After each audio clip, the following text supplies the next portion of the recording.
little Isaac. Grandma Suzanne here. Let me get this off the screen so we don't need to see that. How are you today? What kind of a day are you having? It's a Thursday. No, it's a Wednesday. So I think you're with your daycare person. I hope you're having a very nice day. I'm having a splendid day here. It's gorgeous out. My neck is quite stiff, but we're going to figure out the problem. I went swimming yesterday and it started to stretch out and feel really good. So I'm about to get up and do a bunch of things, but guess what I wanted to do first? Go ahead, think about it for a moment.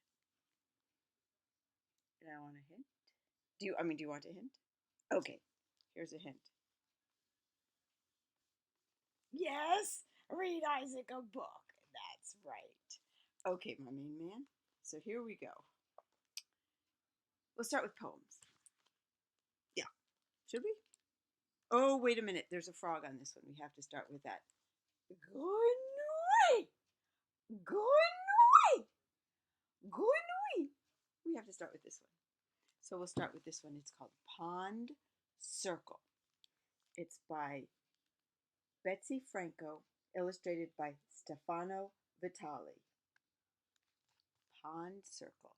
I bet it's one of those increasing, we add more and more and more. It looks like it, but it's a circle. So we'll see. There's a moon. Last night or the night before was a full moon. Oh, it couldn't have been last night. It could have been, but last night it was raining a lot. But the rain's over and it's a gorgeous day. Okay, onward. Blue cover. I think I'll proceed. Pond Circle.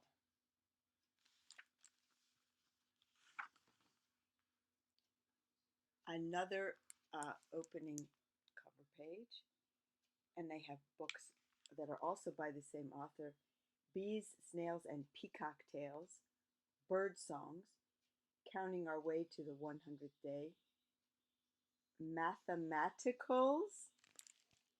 I have to look up these books. Summer Beat. Okay. Onward. But this is a lovely picture. Except that Le Grenouille is number 2, and it looks kind of like a snake is after him. And he's after a bug. But we'll see. Why, guess what a book is about when we turn the page and we find out what it's about. Oh boy. Still another introductory page, but the pictures are quite beautiful. This is the water, the still, deep water that filled the pond by Anna's house. We're going to take you to lots of water and count on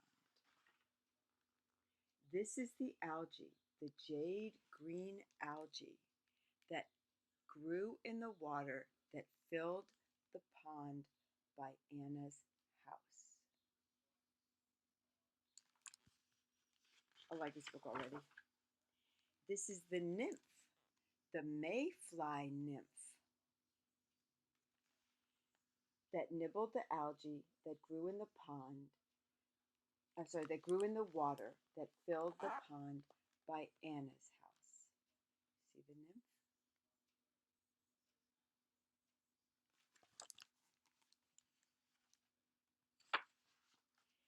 This is the beetle, the diving beetle that ate the nymph, that nibbled the algae that grew in the water, that filled the water. That grew in the water that filled the pond by Anna's house. So, a diving beetle. This is the frog, the loud bullfrog that gobbled the beetle, that ate the nymph, that nibbled the algae that grew in the water that filled the pond by Anna's house. I'm trying to remember. Do we know the French word for frog? Could it be grenouille? Grenouille! Grenouille! Grenouille! peut-être some people say grenouille, grenouille. We'll figure out which is the better one, but for the meantime, we'll just keep saying grenouille. I think we'll go back to this more sober reading of this beautiful book. Aha, look at that picture. This is the snake, the garter snake, that swallowed the frog, that gobbled the beetle, that ate the nymph, that nibbled the algae that grew in the water, that filled the pond by Anna's house. I like this book. It's fun to say these things in this rhythm. This is the skunk, the shy striped skunk that caught the snake, that gobbled the, that caught the snake, that swallowed the frog, that gobbled the beetle, that ate the nymph, that nibbled the algae that grew in the water, that filled the pond by Anna's house. Everybody's having a meal. Oh, this is the owl, the great horned owl that dived for the skunk, that caught the snake, that swallowed the frog, that gobbled the beetle, that ate the nymph, that nibbled the algae that grew in the water, that filled the pond by Anna's house. Your mom and I saw two great horned owls, or were they barred owls? That were the big, big owls, so close to us in our backyard. You'll hear one and maybe see one too.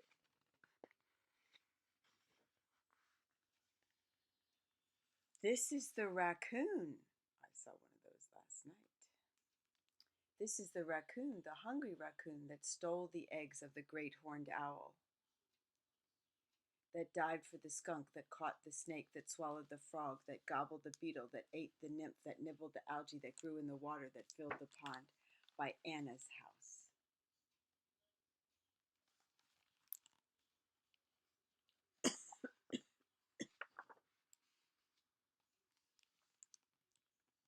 This is the coyote, out in the dark, that stalked the raccoon, the hungry raccoon, that stole the eggs of the great horned owl, that died for the skunk, the shy striped skunk, that caught the snake, the garter snake, that swallowed the frog, the loud bullfrog, that gobbled the beetle, the diving beetle, that ate the nymph, the mayfly nymph, that nibbled the algae, the jade green algae that grew in the water, the still deep water that filled the pond by Anna's house.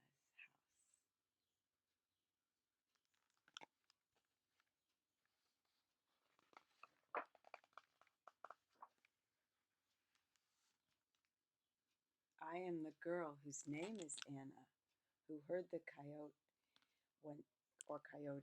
one summer night by the deep still water where algae grows, mayflies dart, beetles dive, frogs spring, snakes swim, skunks shuffle, owls swoop, raccoons rummage, and coyotes howl.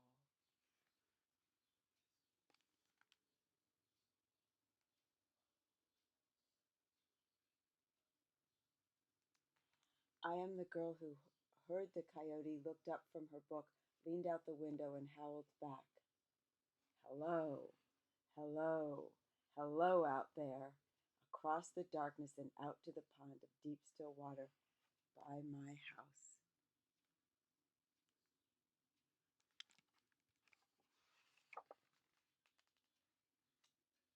And that's the end of the book.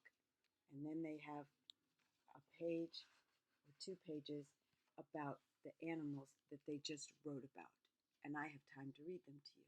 So I will, but I just wanted to say that we will hear and see a lot of those animals right back here. We don't have a pond, but we have a lake nearby, and we have a lot of animals in this backyard, and we have this kind of permanent built-in tent that we can stay in and see what's going on at night with windows all around. So let's see what they say. Facts to ponder.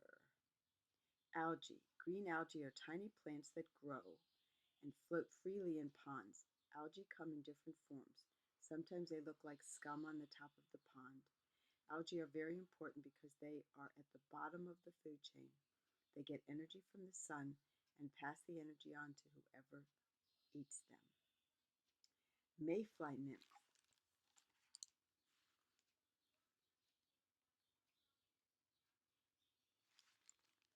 The nymph is one stage of the insect called the mayfly. In its lifetime, the mayfly goes from an egg to a nymph to a dun to an adult mayfly. The nymph feeds on algae, but the mayfly doesn't eat. The adult finds a mate, lays eggs, and dies, all in one day. So the only creature that eats in that chain is the nymph. The fly itself doesn't eat. It mates, lays eggs, and dies. I'm glad our lives are a bit longer with a lot of meals. Predaceous diving beetle. The diving beetle lives in water. When it swims, it uses its long back legs. The beetle is known for its big appetite. When diving, it can carry air under its wings so that it can stay under the water for long periods of time. And that's what it looks like. A lot of the beetles that we see in the garden don't have long back legs like that they stretch out for swimming because they're walking in the garden. Bullfrog. Glenree. A bullfrog's croak is unforgettable. When the bullfrog was brought into the ponds of the Central Valley of California, it started eating the frogs that were living there. One of the native frogs, the California red-legged frog, is now a threatened species. It appeared in Mark Twain's story, The Celebrated Jumping Frog of Calaveras County. The giant garter snake. The giant garter snake can swallow a frog bigger than its head by unlocking its jaws and swallowing the frog whole. It can be seen sunning itself and then dropping into the water. It is active both day and night. The giant garter snake is on the list of threatened animals. We have smaller ones in my yard, and with Munchie around, they're a bit threatened too. Striped skunk. The striped skunk is a gentle, shy creature that hunts at night.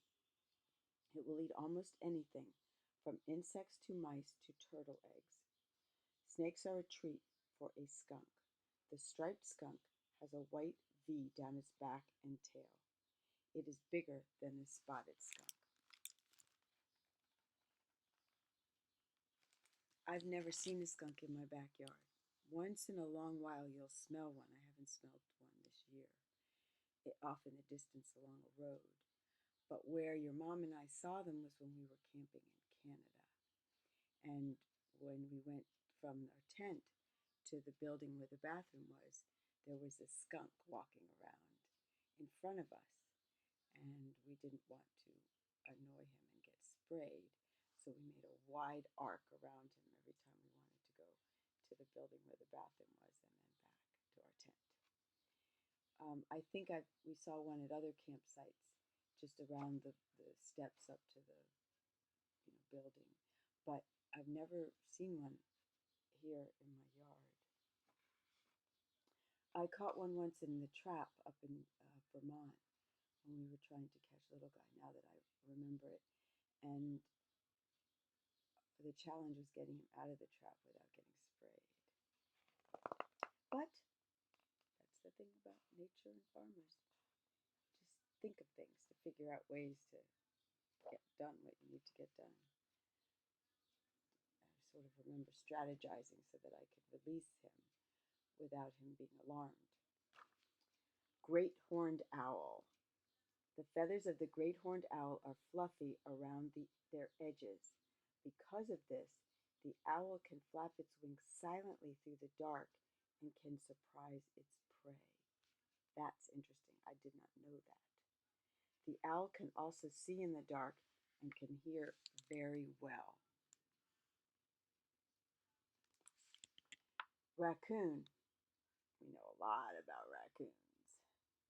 The raccoon goes hunting at night. It is not a picky eater. As you know, it eats moldy bagels even. Oy, oy, oy. Its diet includes rabbits, fish, caterpillars, snails, nuts, and garbage. It also raids the nests of birds. Not okay. The raccoon has an easy time grasping its foods with the long fingers of its front paws. I'll show you raccoon prints um, on like my trash can, even on the screens that your mom took down from the attic. That when it sort of leaned over, or was it leaning against a trash can? The raccoon wanted what was in the trash can, climbed on it. Fortunately, didn't tear it. But you see raccoon prints on the screen. And finally, coyote or coyote. Coyotes are members of the same animal family as foxes and wolves. The coyote can often be seen hunting or scavenging for food by itself at night. But coyotes are also known to hunt in pairs or in groups when they are stalking larger prey. I think I saw I saw one at Rocky Mountain National Park once. It was funny because I can't remember if I was there with your mom or with Grandpa Tom. But what was funny was that there were a bunch of cars stopped looking at a big herd of elk just off to the right. And we drove up and parked. And as we were getting out of the car to go look at the elk, I looked off to the left and there was a coyote just walking across the field by himself, nobody paying any attention at all, not very far from us because everybody was watching the elk. Um, Beautiful animals, but I'm really glad when they're not around because around here because my little animals are, so they wouldn't win a fight with a coyote. Okay, well, that was a great book, and I've gone a little bit over. So it was a pleasure reading The Pond Circle with you, my little guy. I hope you have a wonderful day. This was a fun book and a taste of all that's around us and all that we'll see and learn about and hear in the backyard and everywhere. So I love you, little guy. I have to log on to sign off. I love you to bits. Bye bye.